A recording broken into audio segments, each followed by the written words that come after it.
নন্দ বাবা মা যশোদাকে নিয়ে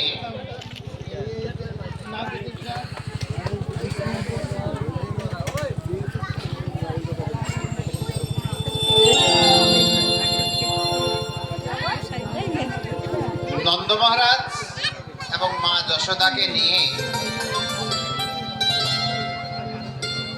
ছোট্ট গোপালকে সঙ্গে করে অম্বিকা বনে গেছে।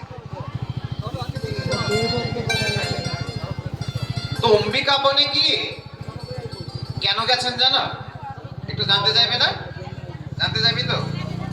জানো গোপালের ভূতে ধরলে কি করেছিল ছোট্টবেলায়, মনে পড়ে? ওই পুতনা ধরেছিল, কি করেছিল মনে পড়ে?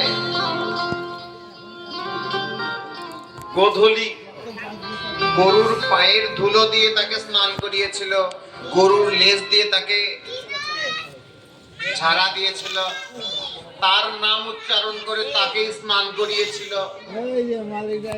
তো মায়ের মনে ভয়, প্রত্যেকটা মা তার সন্তানকে নিয়ে ভয় পায়। দেখবেন সকালবেলা 10টার পরে কিছু আমাদের নগরে জ্যোতিষ ঢোকে। কখন ঢোকে জানো? যখন বাড়িতে পুরুষেরা থাকে না। কেন? ওই পুরুষেরা থাকলে কাজ হবে না। মা একটু কথা বেশি হচ্ছে মা। রাধে রাধে মায়েরা, একটু শান্ত হন। তো কখন ঢোকে ওই জ্যোতিষেরা? যখন পুরুষেরা থাকে না। মা কেন জানো? নারীরা এমনিতেই দুর্বল। তাকে যদি বলা যায় তোমার ছেলের এই হবে, তাতে